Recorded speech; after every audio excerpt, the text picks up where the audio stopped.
Assalamualaikum warahmatullahi wabarakatuh. Apa kabar kalian anak-anak? Semoga semuanya sehat dalam lindungan Allah Subhanahu wa taala. Anak-anak, kali ini kita akan membahas sel elektrokimia yang merupakan KD lanjutan dari KD sebelumnya, yaitu reaksi redoks. Nah, elektrokimia ini ada dua yang akan kita bahas, yaitu ada sel volta dan ada sel elektrolisis. Nah, kali ini kita akan membahas yang sel volta. Nah, sebagai prasyarat kalian pahami ulang atau pahami lagi tentang reaksi redoks. Karena pada sel volta ini terjadi reaksi redoks spontan. Nah, reaksi redoks spontan itu kalau nanti kita hitung E0 selnya itu berharga positif. Kemudian sel volta ini juga disebut sebagai sel Galvani. Nah, Galvani ini dari nama ilmuannya, jadi disebut sebagai sel Galvani. Oke, baik anak-anak. Reaksi redoks spontan, ya. Reaksi redoks spontan itu reaksi yang berlangsung dengan sendirinya. Spontan ya, tahu ya. Jadi berlangsung dengan sendirinya. Kemudian jika terjadi reaksi redoks spontan maka akan menghasilkan energi listrik. Jadi istilahnya reaksi redoks spontan itu menghasilkan energi listrik. Kemudian jika reaksi redoksnya itu tidak spontan maka justru akan memerlukan energi listrik. Nah, baik anak-anak, ini adalah simulasi di laboratorium. Misalnya kita bisa melakukan di laboratorium ya, untuk reaksi yang terjadi antara logam ini logam seng, kemudian kita perlukan gelas kimia untuk tempat larutan CuSO4. Nah, ini nanti reaksi redoks spontannya seperti apa? Nah, yang terjadi ini awalnya seperti ini anak-anak. Sengnya Zn ya, logam Zn, kemudian dimasukkan ke dalam larutan CuSO4. Dalam prosesnya akan terjadi reaksi redoks spontan, yaitu berupa reaksi reduksi atau Cu2+ pada CuSO4 ini yang berwarna biru ini larutannya itu akan tereduksi menjadi logam Cu. Nah, ini logam Cu-nya ya. Kalau dalam bentuk molekulnya ini kalian bisa lihat. Jadi akan membentuk logam Cu ya, ini akan membentuk logam Cu dan logam Cu-nya itu nanti akan melapisi melapisi logam seng. Nah, jadi Cu2+-nya mengalami reduksi menjadi Cu. Kemudian Zn-nya ini ya, Zn-nya ini akan mengalami oksidasi ya menjadi Zn2+. Jadi karena dia terlapisi kan oleh logam Cu yang terbentuk tadi, hasil reduksi dari Cu2+. Nah, maka kalau kalian lihat setelah reaksi ini, logam Cu-nya melapisi Zn dan warna birunya semakin pudar. Nah, reaksi ini, reaksi logam seng dengan larutan CuSO4 ini berlangsung secara spontan. Nah, ini bisa kita coba di laboratorium kalau memang kita kondisinya memungkinkan untuk mencoba di laboratorium. Berikutnya anak-anak, sel volta atau sel Galvani. Nah, tadi kan reaksi redoks spontannya seperti itu. Ini rangkaian sel volta. Ada jembatan garam. Ya, apa itu jembatan garam? Ya, ini biasanya dibuat dari gel ya. Nah, ini untuk menetralisir muatan. Kemudian di sini misalnya ini ilustrasinya ada larutan ZnSO4, kemudian ada elektroda yang digunakan adalah elektroda Zn ya. Di sini berfungsi sebagai anoda. Kemudian di sini ada Cu ya, berfungsi sebagai katoda. Jadi ini dua elektroda ya. Rangkaiannya ada wadah untuk larutannya, kemudian dihubungkan dengan jembatan garam, kemudian dihubungkan dengan elektroda ya, positif dan negatif, dan dihubungkan dengan voltmeter. Nah, berikut ini penjelasan tentang sel volta atau sel Galvani. Sel volta merupakan sel volta mempunyai elektroda yang dicelupkan ke dalam larutan garamnya seperti pada gambar ini. Nah, larutan garamnya ini misalnya yang di sini CuSO4, yang di sini ZnSO4. pada sel volta terjadi perubahan energi kimia menjadi energi listrik. Nah, perubahan energi kimianya, bereaksinya ini akan tampak menjadi energi listrik, akan tampak pada voltmeter. Nah, ini bisa dilihat. Kalau dalam kehidupan sehari-hari bisa tidak pakai voltmeter, tetapi kalian bisa pakai misalnya indikator lampu ya. Kalau lampunya menyala kan otomatis berarti ada aliran arus listriknya gitu. Nah, kemudian anak-anak, ini juga menjadi penting ketika kalian mempelajari sel volta, maka kalian harus hafal deret volta. Nah, deret volta itu apa saja? Nah, ini unsurnya dalam deret volta: Li, K, Ba, Ca, Na, Mg, Al, Mn, Zn, Cr, Fe, Cd, Ni, Co dan seterusnya sampai Au.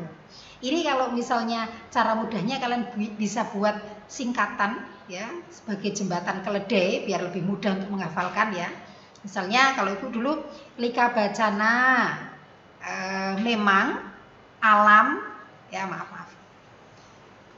maaf ini ya, saya ulangi, lika bacana memang alam mana zaman kurcaci Fir'aun CD Niko SNPB atau ini dibaca seneng pelembungan begitu ya. Kemudian ini hanya yang ada di tengah-tengah ini pembatas ya.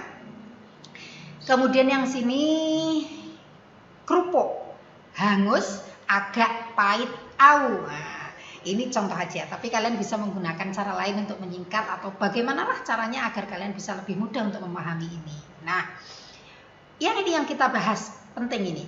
Potensial reduksi semakin ke kanan semakin positif. Jadi dari Li menuju ke Au ini kan semakin ke kanan nih. Ini lanjutan ya, bukan di bawahnya bukan, tapi ini lanjutan ke kanan begitu. Sampai ke Au itu akan semakin positif. Jadi potensial reduksinya semakin positif.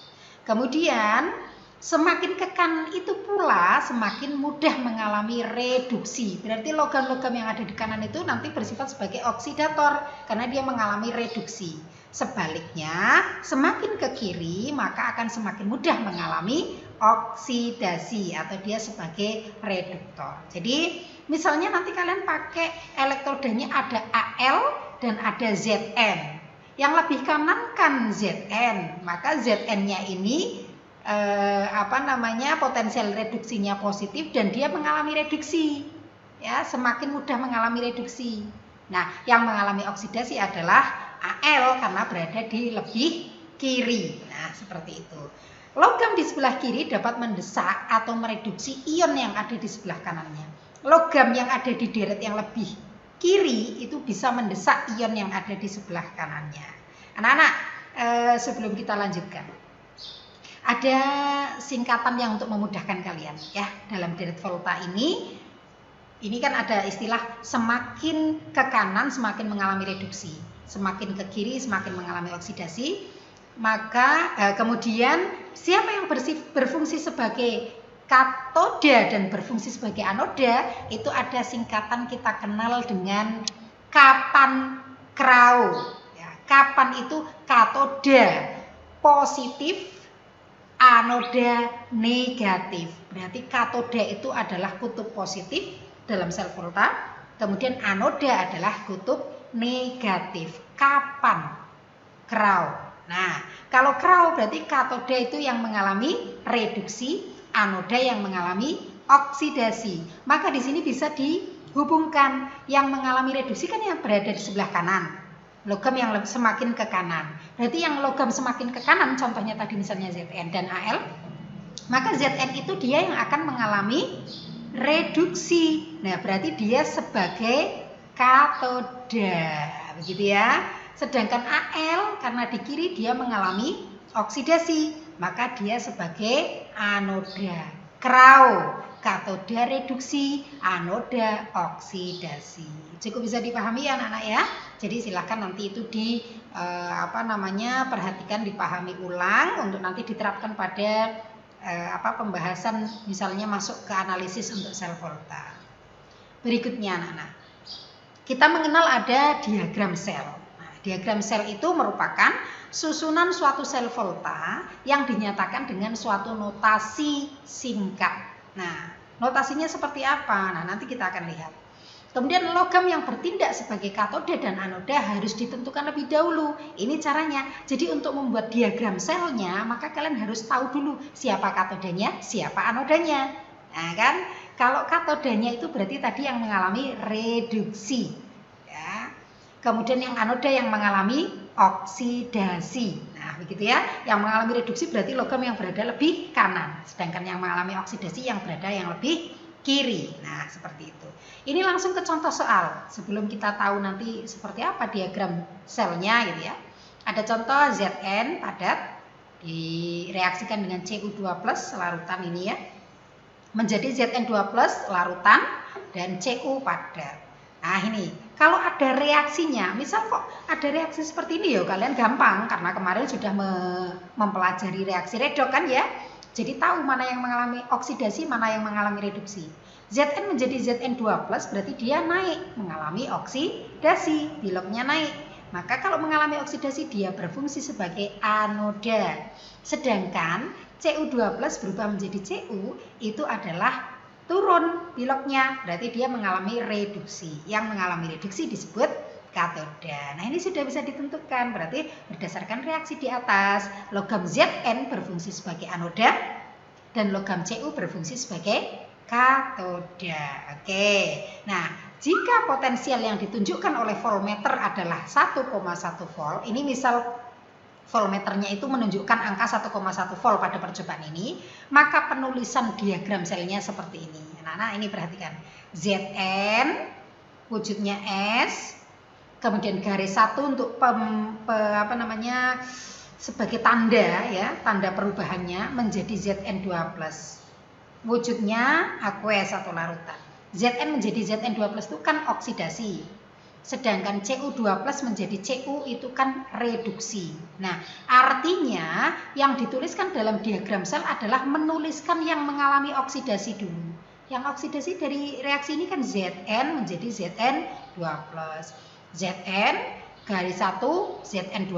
Ini reaksi oksidasi. Kemudian dipisahkan dengan tanda garis 2 ini sebagai jembatan garam istilahnya ya. Yang menghubungkan tadi. Nah, kemudian ini adalah reaksi reduksi. Yang mengalami reduksi adalah Cu2+ menjadi Cu. Nah, kita tuliskan di sini Cu2+ menjadi Cu. Nah, seperti itu. Kalau ada voltasenya diketahui, maka tuliskan E0 sama dengan 1,1 volt. Oke, anak-anak, sekali lagi untuk diagram sel adalah tuliskan dulu yang mengalami oksidasi, kemudian dipisahkan dengan garis 2 sebagai jembatan garam, dan dituliskan berikutnya adalah yang mengalami reduksi. Gitu ya. Itu untuk diagram sel pada sel volta. Jadi sebelum menentukan diagram sel harus ditentukan dulu siapa yang berfungsi sebagai anoda dan siapa yang berfungsi sebagai katoda, atau siapa yang mengalami oksidasi dan siapa yang mengalami reduksi.